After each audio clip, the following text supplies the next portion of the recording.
Greetings to everyone watching this video. In today's video, we will be discussing the topic of plant breeding. Now, before we move on to the main topic, let us know more about Revise Me. So Revise Me is an app that makes all your exam preparations fun.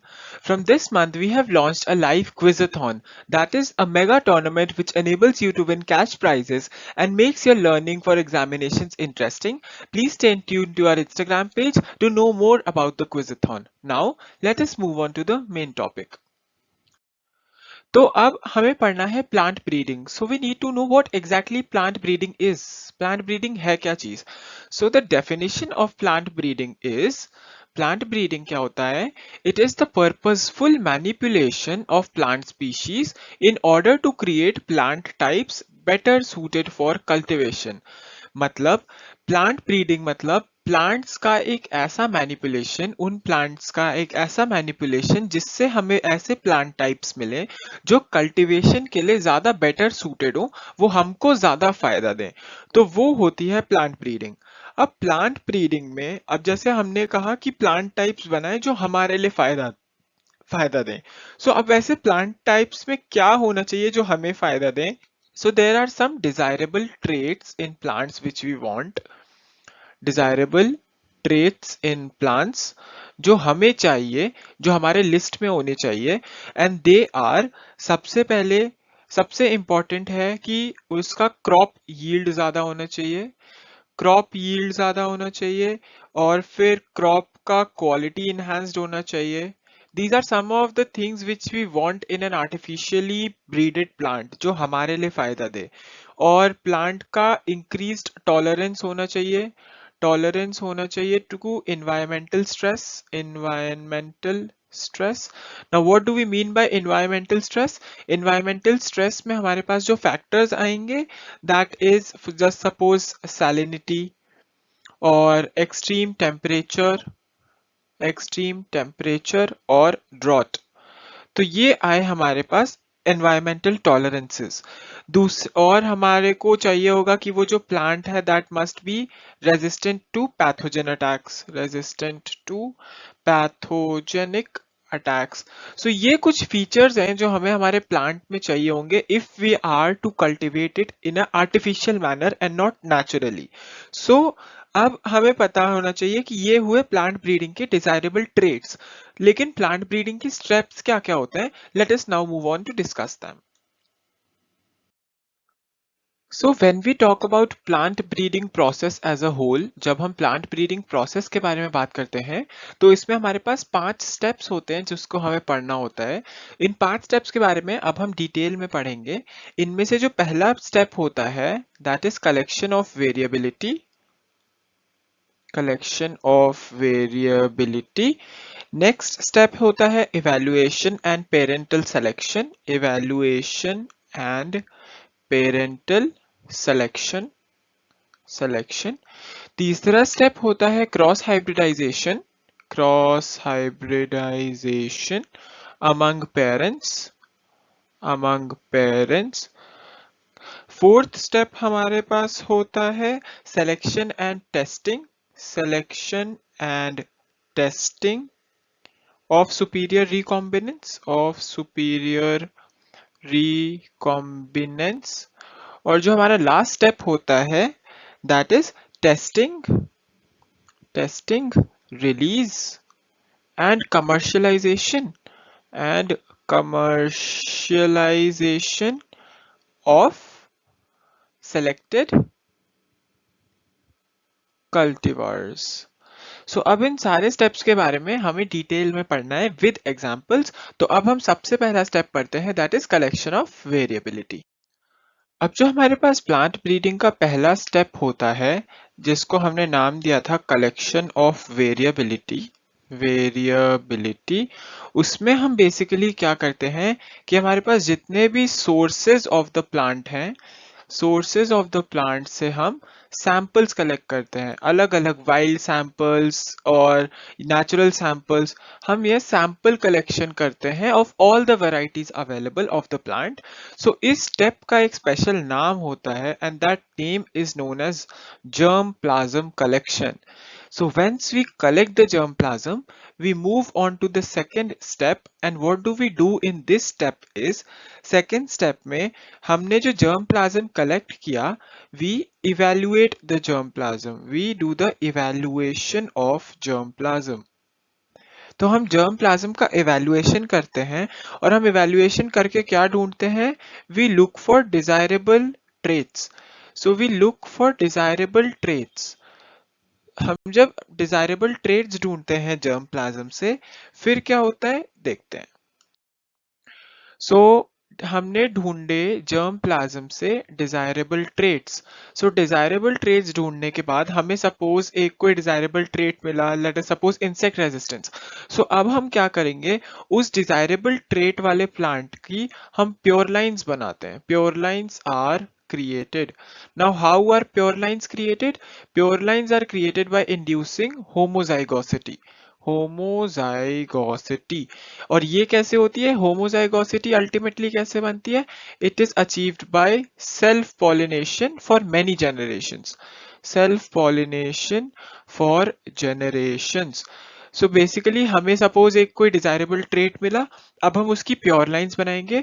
हम वो pure lines कैसे बनाएंगे? हम उस trait वाले plant का self pollination कराते रहेंगे जनरेशंस तक, जब तक उस प्लांट स्पीशी का प्योर लाइन ना क्रिएट हो जाए. अब क्या होता है, जब in the third step of our plant breeding program, third step में क्या होता है, हमें सपोज एक डिजायरेबल ट्रेट मिला, suppose insect resistance. Okay, resistance to insects, ये हमारा था एक डिजायरेबल ट्रेट, ये हमें एक प्लांट से मिला. और हमने एक दूसरे प्लांट से एक डिजायरेबल ट्रेट उठाया, late us suppose high yielding variety थी वो प्लांट, हाई यील्डिंग वैरायटी. तो हमने ये दो ट्रेट्स उठाए दो अलग अलग प्लांट्स से, after we created the homozygous pure line.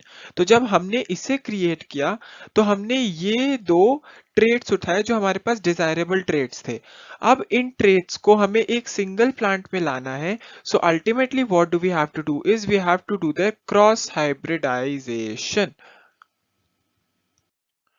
तो अब हमने इनका क्रॉस हाइब्रिडाइजेशन करा. when we did the cross hybridization, ताकि जो हमारे दो डिजायरेबल ट्रेट्स हैं वो एक ही प्लांट में आ जाए. लेकिन अब दिक्कत क्या होती है कि क्रॉस हाइब्रिडाइजेशन के डिसएडवांटेजेस है. पहले तो it is a very long, time consuming and a very very tedious process. It is a very tedious process.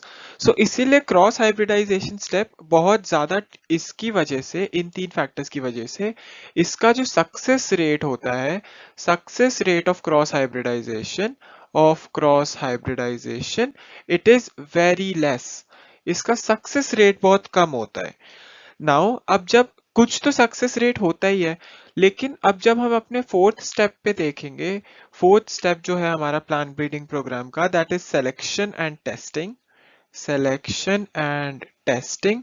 उस स्टेप में हम बेसिकली क्या करते हैं कि हमारा जो एक प्लांट आया, सपोज ये प्लांट आया, इसके अंदर दो डिजायरेबल ट्रेट्स हमने क्रॉस कर दिए. अब ये जो प्लांट आया, हमने अब क्या करनी है, हमने इसकी करनी है टेस्टिंग. हम जब तक इस प्लांट को टेस्ट नहीं करेंगे, तब तक हमें पता नहीं चलेगा कि हमारा जो प्लांट ब्रीडिंग प्रोग्राम था वो सक्सेसफुल था कि नहीं. So this fourth step is crucial for the objective success. It is crucial for the objective success. So जब तक ये स्टेप हमारा सक्सेसफुली पूरा नहीं होगा, हमें पता नहीं चलेगा कि जो हमारा प्लांट ब्रीडिंग प्रोग्राम था वो अल्टीमेटली सक्सेसफुल हुआ कि नहीं हुआ. अब जो हमने एक प्लांट लिया जिसमें हमारे पास दो डिजायरेबल ट्रेट्स थे, अब हम क्या करते हैं, बिफोर टेस्टिंग हम क्या करते हैं, उसकी होमोजाइगस प्योर लाइंस बना लेते हैं. Homozygous pure lines, again this homozygous pure lines are achieved by self pollination for generations. Self pollination for generations. तो हमने क्या किया, उसकी होमोजाइगस प्योर लाइंस बना ली. प्योर लाइंस बनाने के बाद अब स्टेप 5 जो हमारा है टेस्टिंग, उसमें हम क्या करते हैं कि ये जो हमने प्योर लाइन बनाई, इस प्योर लाइन का होमोजाइगस प्योर लाइंस हमने बनाई, हम इसको अंडर वेरियस कंडीशंस हम क्या करते हैं, इसको टेस्ट करते हैं. Before we do the commercialisation, testing before commercialisation. So जब तक हम इसको कमर्शियलाइज नहीं कर लेते उसके पहले हम इसकी हैवी टेस्टिंग करते हैं। टेस्टिंग में what do we do is basically testing में we do it in labs and in seasons, अलग अलग सीजन्स में इन एग्रोनॉमिक फील्ड्स हम इसकी टेस्टिंग करते हैं जिससे हमें पता चले कि ये जो हमारा प्योर लाइन बना है is it well suited for natural conditions और नॉट। सो ये था हमारा प्लांट ब्रीडिंग के बारे में। अब हमें कुछ एक्स्ट्रा चीजें पता होनी चाहिए। हमें ये चीज पता होनी चाहिए कि जो हमारा इंडिया है, India is a agricultural country. India is a agricultural country. अब एग्रीकल्चरल कंट्री से हमारे पास कुछ फैक्ट्स रिलेटेड हैं।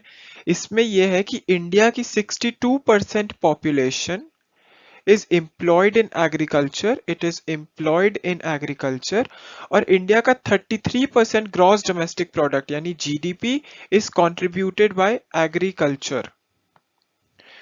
अब बेसिकली क्या हुआ था हमारे पास मिड 1960s में there was something known as green revolution। Green revolution में क्या हुआ, it was successful in increasing the plant and food quantity by approximately 3 times। लेकिन again this was not enough because of the very much rise in population। और ये successful कैसे हुआ था, because we developed semi dwarf rice and wheat varieties। rice and wheat varieties। अब ये कौन कौन सी है, we'll get to know in the next slides। So we talk about semi-dwarf rice and wheat varieties। So अगर हम सबसे पहले बात करें about wheat and rice, तो हम एक time period consider करते हैं from 1960 to 2000। इस time period में हमें पता होना चाहिए कि in wheat and this side we write rice। So जो wheat है इसका production increased from 11 million tons to 75 million tons। And हमारा जो राइस है in this period its production increase from 35 million tons to 89.5 million tons. 89.5 million tons ये हुआ after we developed semi dwarf varieties. अब semi dwarf varieties में हमारे पास wheat की जो सेमी डॉर्फ वेराइटीज हैं they are Sonalika and Kalyan Sona। These were the semi-dwarf varieties of wheat in India in the year 1963। और जो हमारे पास राइस की सेमी डॉर्फ वैरायटीज हैं, semi dwarf varieties of rice are Jaya and Ratna। These are the semi dwarf varieties of rice। Next up we talk about sugarcane। Sugarcane में we had two species of sugarcanes। One was Saccharum barberry, and the other was Saccharum officinarum। So Saccharum barberry was grown in North India and it had poor yield and less sugar content। अब हमारे पास जो saccharum ऑफिसिनारम था this was grown in south India. It had a better yield, it had high sugar content। So through successful plant breeding techniques हमने इन दोनों को cross करा जिससे हमारे पास एक स्पीशीज बन के आई which had very good sugar content and it was very nicely able to grow in parts of North India as well। Next up we talk about hybrids, maize, jawar and bajra। हमने इनको भी through successful plant breeding we created them and they were resistant to what? They were resistant to water stresses। Water stresses से ये resistant थे. So I really hope you understood the topic of plant breeding and India as an agricultural country. I would now like you to go on our app and attempt the quiz regarding this topic to test the level of understanding in this concept. Thank you and have a nice day.